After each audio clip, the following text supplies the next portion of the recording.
boné, cobrindo os olhos, só tinha uma camisa, a calça e o tênis. Era o meu dinâmico dele. Boné, a camisa, a calça e o tênis. E essa foi a segunda vez que o Senhor me falou. E disse quando ela vai pegar ali. E naquele dia eu vim. A primeira vez foi um dia antes, uma quarta-feira. E eu tinha começado a beber pela manhã, para um jogo de futebol à noite. E por volta de 6 horas, já a menina pegando, eu ouço a voz. E essa voz me vem fora, né? Essa voz de Deus. E essa voz da todo o meu coração disse: vai para a igreja. Eu disse: eu quero saber de igreja. Eu quero curtir. Eu quero morar. Eu quero beber. Eu quero saber de coisa. Eu continuei bebendo. Chegou um amigo meu, a glória do Senhor, aceitou Jesus, irmão Marcelo, e trouxe cocaína, ele insistiu até que eu entrei naquele banheiro, coloquei na capa do CD e cheguei aquela cocaína com ele. Eu não senti nada. Eu saí daquele banheiro pensando: enganado com Marcelo, porque isso aqui deve ser algum tipo de comida, alguma coisa, mas isso aqui não é cocaína. Quando eu sento na mesa do bar, eu bebo aquele copo de cerveja, era como se fosse água gelada. E novamente eu ouço a voz. E a voz brada no meu coração diz: vai para a igreja. Eu pego aquele copo de cerveja, coloco na mesa, pago a conta, venho para a casa do Senhor, para a glória do Senhor. Naquele dia, o Senhor me libertou de absolutamente. Glória a Deus, aleluia.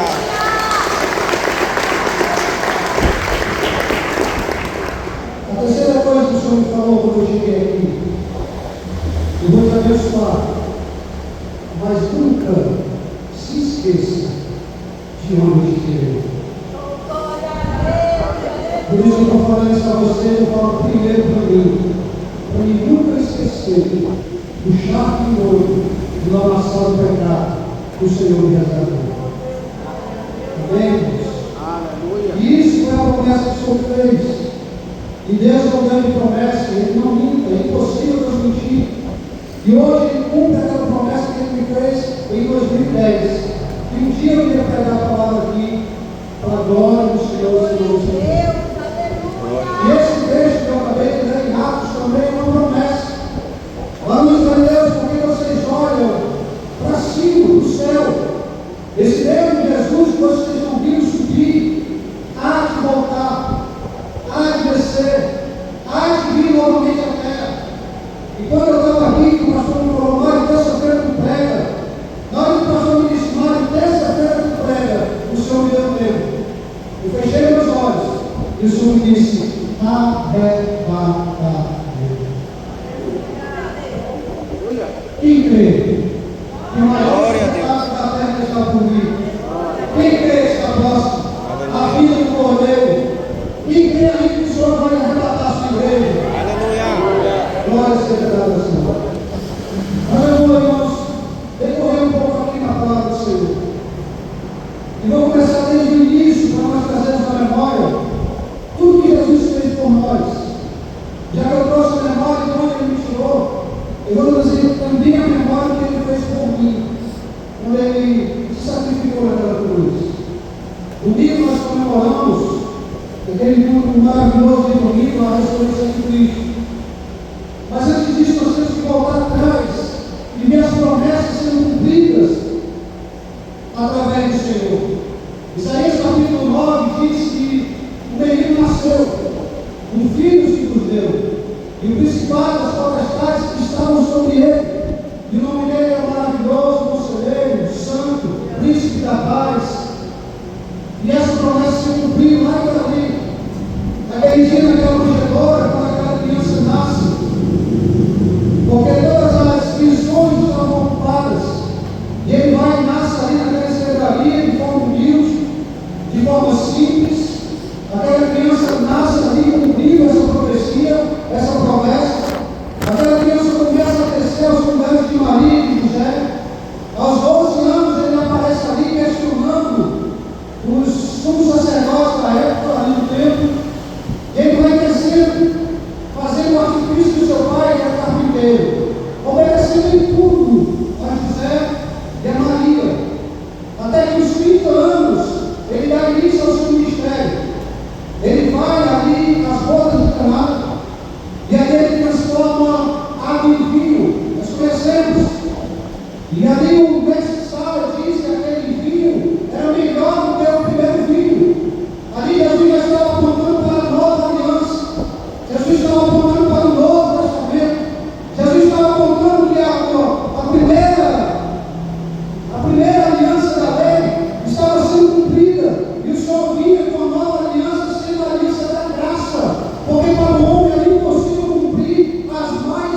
Depois dali ele vai até o Rio Jordão. E ali está um homem vestido com um peito de camelo, batizando pelo arrependimento de pecado naquelas águas. E quando ele está batizando, ele olha e vê o homem passando e diz: eis ali o Cordeiro de Deus que tira o pecado do mundo. Mas isso já tinha sido apresentado lá quando Abraão subiu no Monte Moriá para sacrificar seu filho Isaque. Na hora que ele prepara o cutelo para sacrificar seu filho, o anjo brado do céu diz: Abraão, Abraão, pare, eu sei que tu temes a Deus. E quando ele olha para trás, tem um cordeiro ali amarrado, e ele pega aquele cordeiro e mola aquele cordeiro no lugar de Isaque. Ali já estava aprontando para a nossa redenção. Isaque é dos nós, Abraão a justiça de Deus, e o cordeiro, Jesus Cristo de Nazaré. E ele vai até João, pede para se batizar, e João: não, eu que tenho que batizar por ti. Como tu vês a mim? Ele diz: deixa que se cumpra a palavra. E ali ele é batizado, o Espírito Santo desce sobre ele, ouve-se uma voz bradar: esse é meu filho amado em quem me compraste. Ali mostra a Trindade, Deus Pai, Deus Filho e Deus Espírito Santo. E aí ele começa seu ministério, escolhe seus discípulos, o cobrador de impostos, que é a sociedade odiada, escolhe pescadores e doutos, que não sabiam ler nem escrever, escolhe outros homens também, e começa a capacitá-los a realizar a obra que ele queria na vida de cada um. E entre um desses 12, um era um demônio. E ele começa a fazer seus prodígios e fazer suas maravilhas. Ele começa a andar e curar cegos. Ele começa a andar e expulsar demônios. Só que naquela época tinha os exorcistas, que também expulsavam demônios. Só que naquela época também tinha feiticeiros, que também curavam enfermidades. Só que aí ele chega em uma cidade de Betânia, quando avisam a ele que seu amigo Lázaro estava morto, fazia já está 4 dias. E ele chega ali e diz: tire a pedra. E removeram a pedra. E quando remove a pedra, ele diz: Lázaro, sai para fora. Pode ter quem expulse demônio, pode ter quem cure através da feitiçaria. Agora só quem ressuscita mortos é Jesus de Nazaré, o príncipe da paz, o Deus Todo-Poderoso. E aquilo faz com que os saduceus, os fariseus, os escribas criem inveja de Jesus. E eles começam ali uma perseguição ferrenha, atrás de matar o Senhor. E eles começam a acusar Jesus, procurando falsas testemunhas para acusar Jesus de crimes que ele não cometeu. O traidor Judas entrega Jesus, vende Jesus por 30 moedas de prata. Também conhecemos. Eles moram em Getsemane. Judas vende Jesus. Jesus é preso, acorrentado, levado até Caifás naquela 6 da noite, na calada da noite, na obscuridão da noite. É julgado ali justamente. Começam a apresentar falsas testemunhas, começam a incriminar Jesus sem que nada ele fez. E aí eles levam Jesus até Pilatos, entregam ele a Pilatos para que Pilatos viesse a crucificá-lo. Pilatos começa a questionar Jesus, interrogar Jesus, volta e diz: olha, eu não achei crime nenhum nesse homem é inocente, mas como nós estamos na jurisdição de Herodes, leve ele até Herodes. Pega Jesus amarrado, arrasta Jesus até Herodes. Quando chega o Herodes, Herodes quer ver Jesus fazer um prodígio, já quer ver Jesus fazer um milagre, mas Jesus fica calado, como a ovelha muda que foi um matador, ele não abriu a boca.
traz Barrabás, coloca Barrabás e Jesus para o povo escolher. E o povo começa a gritar: Barrabás, Barrabás, Barrabás. E ele pergunta a esse Jesus e ao rei dos judeus: o que é que eu faço? E eles começam a gritar: crucificam, crucificam, crucificam, crucificam. Toda a multidão: crucificam, crucificam. Aquele homem vem, pega o bacio, lava as suas mãos e diz: eu sou inocente do sangue desse homem. E ele entrega Jesus na mão dos seus autores. Jesus agora desce daquele lugar, sem força por ter perdido todo o seu sangue, e começa a carregar a cruz, onde nós cantamos, dizendo aqui que a via dolorosa, porque todo criminoso tinha que passar no centro da cidade, para que fosse a maior vergonha e que servisse de exemplo para outras pessoas que estivessem pensando em cometer algum crime. E Jesus vai carregando a sua cruz na via dolorosa. A Bíblia não diz, mas pelo peso da cruz e por ele ter perdido todo o seu sangue, de tantas chicotadas que ele levou, Jesus tumba. E aí eles persuadem e pegam o homem à força para ajudar Jesus a carregar a sua cruz. Esse homem é Simão Sirineu. Esse Simão Sirineu que ajuda Jesus a carregar a cruz, nós trazemos menção para ele, para o Paráclitos, para o Espírito Santo. Paráclitos é aquele que é tirado de fora para vir ajudar o outro. E esse homem, Simão Sirineu, foi tirado de fora, no meio da multidão, para vir ajudar Jesus. É por isso que quando está difícil nós carregar a cruz, é por isso que nós estamos pensando em desistir, quando nós estamos pensando em parar, o Paráclitos, o Espírito Santo, nos ajuda a carregar a nossa cruz. Aleluia. E ele continua. E ele vai até o fim. Estudiosos dizem que quando o criminoso ia ser crucificado, a cruz era feita 7 dias antes. E a envergadura de Barrabás era maior do que a envergadura de Jesus. Quando eles vão pegar Jesus com os cravos, eles faziam um furo no madeira, para que o cravo penetrasse com mais facilidade. Eles pregaram a mão de Jesus, e na hora que foram pregar o outro a mão de Jesus, o furo não alcançou o braço de Jesus. Eles tiveram que amarrar o braço de Jesus e esticar Jesus até o outro braço alcançar o outro furo. E aí pregaram Jesus naquela cruz. Jesus ali foi crucificado no meio de 2 salteadores, um na direita e outro na esquerda. O povo começa a escarnecer de Jesus: se tu és o Senhor, desce daí, salva-te a ti mesmo. E o ladrão da esquerda também: se tu és o Senhor, se tu és o rei dos judeus, desce daí, salva-te a ti mesmo.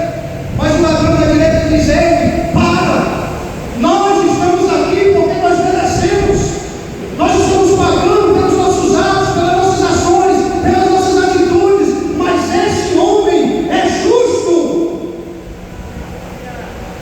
E depois de um tempo, pendurado naquela cruz, aqui Jesus vai sentir a pior dor de todas, pior do que o azarrado, pior do que os cravos, pior do que a traição.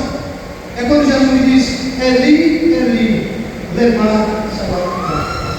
Deus meu, por que me desamparaste? Porque Deus andou com ele durante toda a vida dolorosa, e no momento mais difícil, no momento mais importante do seu sacrifício, Deus abandonou Jesus. Porque Deus ama o pecador, mas Deus abomina o pecado. O meu e o teu pecado estava sobre ele. A ira de Deus que cairia sobre nós, caiu sobre ele. Jesus deixa Jesus, Deus deixa Jesus por um momento. E Jesus ali entrega seu espírito, mas antes de ele entregar, ele diz àquele ladrão: hoje mesmo, tu estarás comigo no paraíso. Ali Jesus é enterrado por José de Arimateia. Ouvimos a mensagem do passado, só para trazer a memória. E ali, domingo pela manhã, alguém seguiu, aquelas mulheres vão ver Jesus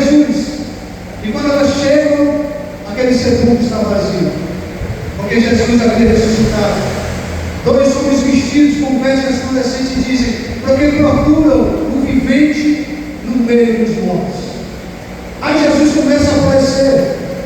Jesus aparece para dois discípulos que vão no caminho de Emaús, e eles vão se lamentando, eles vão decepcionados, eles vão desesperançosos, eles vão com seus corações turbados, porque eles disseram assim: a esperança morreu. Aquele a qual nós pensávamos que era o Messias, que ia nos salvar, morreu. Mas aí aparece um homem como se fosse um peregrino e vai acompanhando aqueles dois homens e pergunta: o que vocês falam? Não, você não sabe o que aconteceu. Aquele Jesus que nós achávamos que era o Messias morreu. Acabou-se a nossa esperança, acabou-se a salvação, a humanidade está perdida. E agora, o que vai acontecer? Aí Jesus começa a discorrer a palavra, desde Moisés até os profetas. E aqueles homens vão andando, e quando chega perto da casa de um, eles persuadem Jesus a entrar. E a palavra do Senhor diz que no partir do pão, eles reconhecem que era Jesus. Mas quando eles abrem os olhos, Jesus já não estava mais ali. E aí Jesus começa a aparecer para os 12 discípulos. Ele aparece no meio, entra. E quando ele entra, eles ficam atordoados com medo, pensando que é um espírito, pensando que é uma alma. Mas Jesus: não sou eu, olhe minhas mãos, olhe os meus pés. Mesmo assim, pelo medo e alegria que eles sentiam, eles não acreditavam. Aí Jesus: tem alguma coisa para comer? Eles têm. Aí traz mel e peixe, e Jesus come na frente deles, para mostrar a eles, para eles crerem que ele tinha ressuscitado. Depois de várias aparições de Jesus, Jesus leva os seus discípulos até Betânia. E quando eles chegam em Betânia, Jesus faz essa promessa que nós acabamos de ler, em Atos capítulo 1, versículo de número 11. E quando Jesus sobe aos céus, aqueles homens ficam olhando Jesus subindo, e ele diz: os pais lhe disseram: varões galileus, por que estáis olhando para o céu? Esse Jesus que dentre vós foi recebido em cima do céu, há de vir, assim como para o céu o viste vir. Aqui há a promessa de que Jesus vai voltar, de que Jesus vai voltar para arrebatar a sua igreja. João 14 diz que o Senhor, quando subiu ao céu com um projeto, e que projeto é esse? Não se turbe o vosso coração, crede em Deus, crede também em mim, porque na casa de meu pai há muitas moradas. Se não fosse assim, não vos teria dito: vou preparar-vos lugar, e aonde eu estiver, vós estarão também. Ele vai preparar esse lugar para cada um de nós.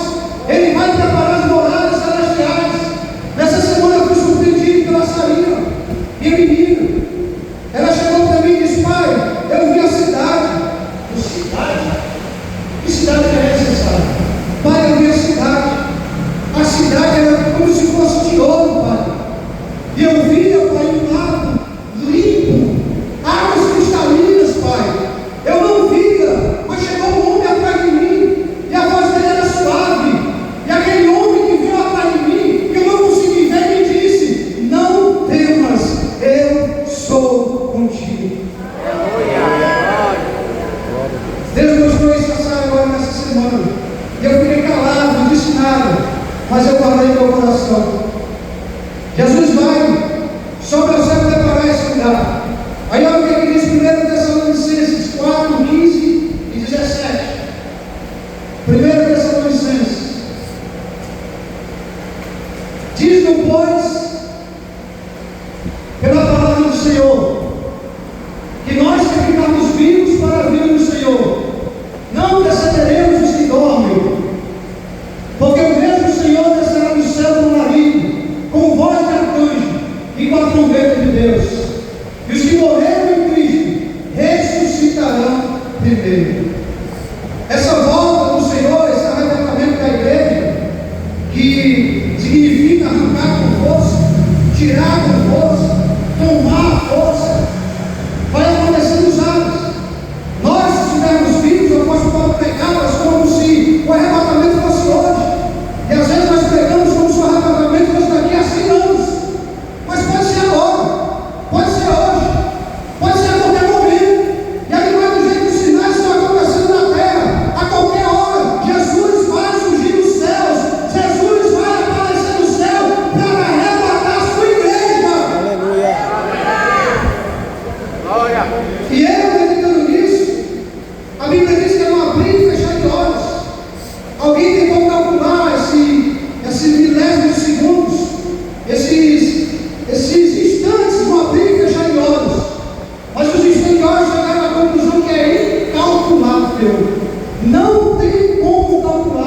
um abrir e fechar de olhos. E eu comecei a louvar e agradecer ao Senhor. Sabe por quê, irmãos? Porque o arrebatamento vai acontecer em uma rapidez extraordinária, que não vai dar tempo nem de nós pensarmos.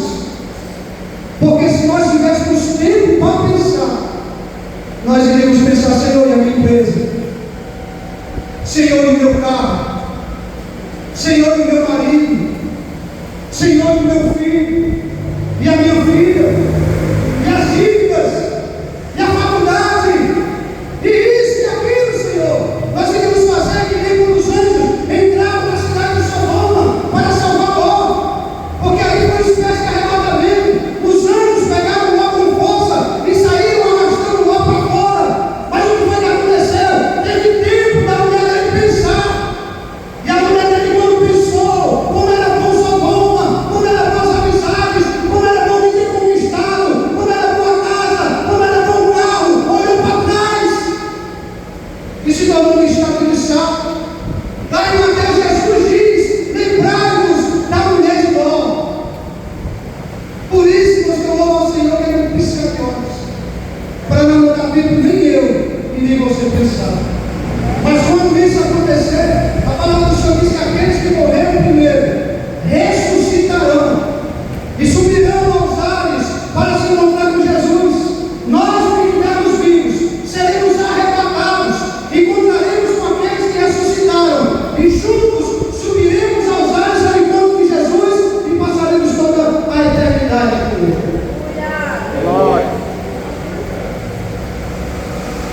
1 Coríntios 15, 54. Mas olha o que vai acontecer nesse abrir e fechar de olhos. Nesse abrir e fechar de olhos, quando nós que fomos arrebatados, e quando nós subimos para o céu, vai acontecer isso aqui.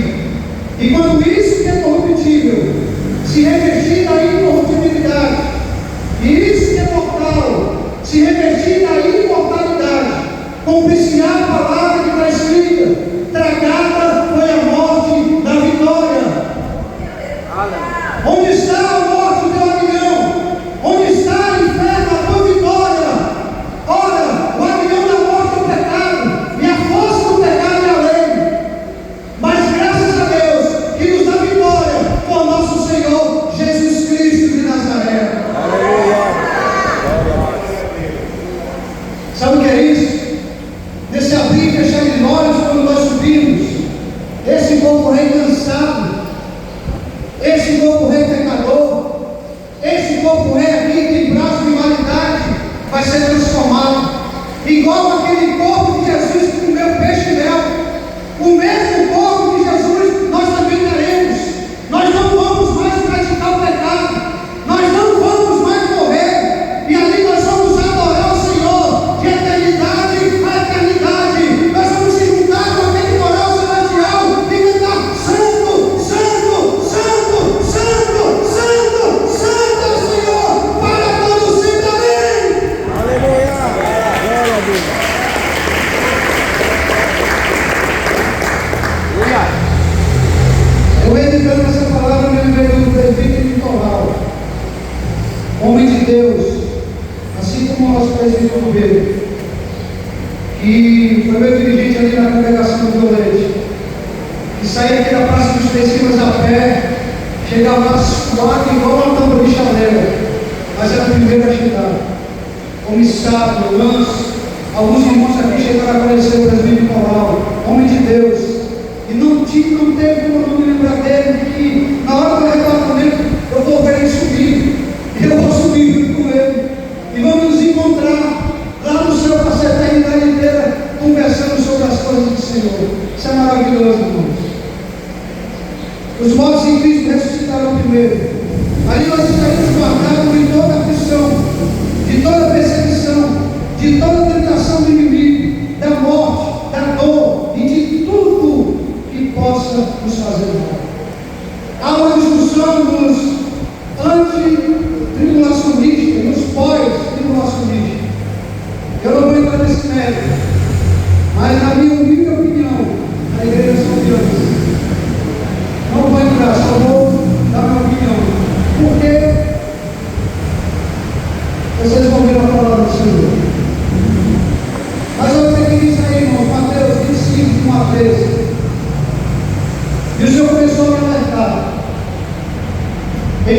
dos céus será semelhante a 10 virgens, que tomando as suas lâmpadas, saíram ao encontro do esposo.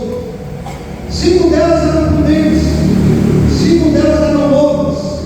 As loucas tomaram as suas lâmpadas, não levaram azeite consigo, mas as prudentes levaram azeite em suas vasilhas com as suas lâmpadas. E tardando o esposo, tostanejavam todas e adormeceram. Mas à meia-noite, ouviu-se um clamor: aí vem o esposo, saia ao encontro. E todas aquelas virgens se levantaram e prepararam as suas lâmpadas. E as loucas disseram às prudentes: dai-nos do vosso azeite, porque as nossas lâmpadas se apagaram. Mas as prudentes responderam dizendo: não seja caso que nos falte a nós e a vós. E diante aos que vendem, comprai para vós. E tendo elas ido, compraram. Chegou o esposo, e aqueles que estavam preparadas entraram com ele nas bodas, e fechou-se a porta. E depois chegaram também as outras virgens, dizendo: Senhor, Senhor, abre-nos. E ele respondendo disse: em verdade vos digo, não vos conheço. Vigiai, pois, porque não sabeis o dia nem a hora em que o Filho há de vir. Noé passou mais de 100 anos construindo aquela arca. E aquela arca era a pregação de Noé. Porque no livro de Hebreus diz que ele era um pregoeiro do Evangelho. E quando ele construía aquela arca, as pessoas zombavam. E quando ele construía aquela arca, as pessoas compravam, vendiam, casavam, davam em casamento, prosperavam, negociavam, a vida atribulada, correndo atrás de tudo e de todos. Esse velho garoto construiu uma arca desse tamanho. Mas aí quando ele terminou, que ele entrou na arca e todos os casais de animais entraram naquela arca, a palavra do Senhor diz que a porta da arca fechou-se por fora. Não foi Moisés, não foi Noé que fechou a arca, foi o próprio Deus. No dia desse, refletindo nessa mensagem, eu comecei a meditar, e eu comecei a pensar nas pessoas que ficaram fora da arca, quando começou a serenar, e quando começou a passar chuva, e quando as águas de baixo começaram a cobrir seus tornozelos, e começaram a cobrir seus joelhos, e quando eles começaram a pegar seus filhos e colocar no ombro, porque a água já estava dando no pescoço, talvez nessa hora eles lembraram de Noé e correram para a água desesperados, batendo na porta dizendo: Noé, abre a porta, Noé, abre a porta, que nessas virgens, abre a porta, Senhor, abre a porta, esposo, eu nem vos conheço. Olha. E Noé aflito dentro da arca, sem poder fazer absolutamente nada. Lucas capítulo 21, 24. Lucas 21, 24. E olhar por vós, presta atenção, irmãos. Isso aqui falou demais comigo. E olhar por vós, pessoal. Eu olhar para mim, você olhar para você. Não aconteça que os vossos corações se carreguem de glutonaria, de embriaguez e dos cuidados da vida. E venha sobre nós de improviso aquele dia. Esse cuidado da vida, irmãos, tem nos afastado demais do Senhor. Essas preocupações do dia a dia, do materialismo, do secularismo, tem nos afastado demais do Senhor. Tem tirado a nossa comunhão, tem tirado o nosso tempo de qualidade, tem tirado o nosso devocional, tem nos esfriado espiritualmente. Mas essa palavra fez com que eu abrisse meus olhos e disse: Senhor, o que é que eu estou fazendo na minha vida? O que é que eu estou fazendo na vida, Senhor? O que é que eu estou fazendo na minha espiritualidade? O que é que eu estou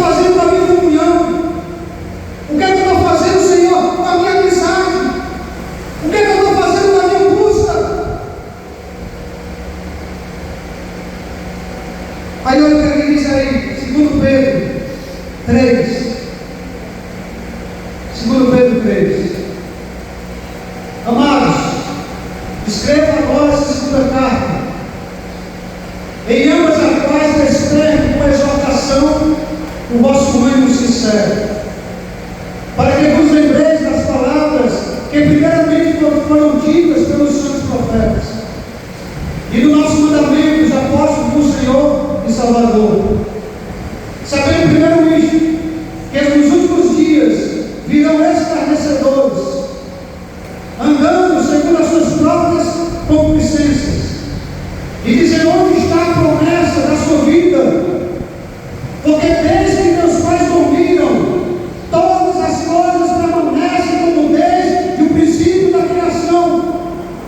Eles voluntariamente ignoram isso, que pela palavra de Deus, já desde a antiguidade, existiam os céus, e a terra que foi tirada da água e no meio da água subsiste, pelas quais coisas pereceu o mundo de então, coberto com as águas do dilúvio.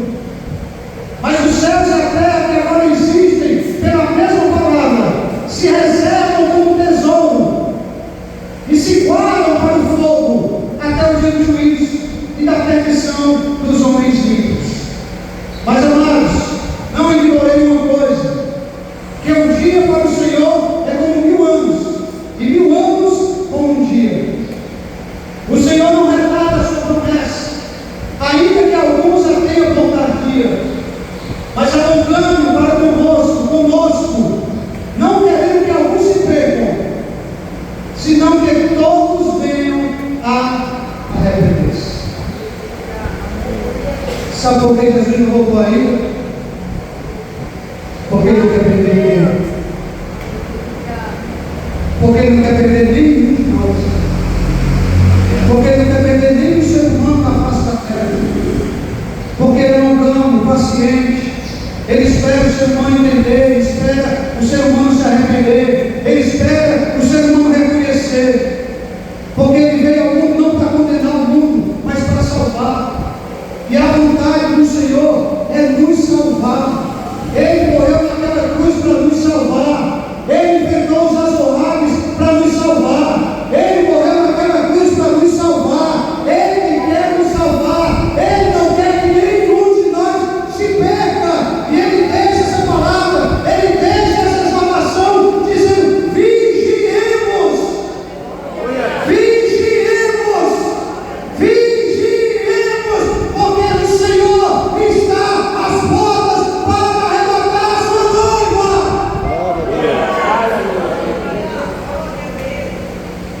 Quando ouvir os sinais, se alegrem, porque está perto a vossa redenção. Glória a Deus.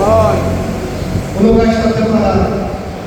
Lá não haverá morte, lá não haverá dor, lá não haverá cansaço, lá não haverá tristeza, lá não haverá ansiedade, lá não haverá depressão. Nós vamos passar toda a eternidade adorando, bendizendo e glorificando aquele que reina para todos os anos. Agradeço pela oportunidade.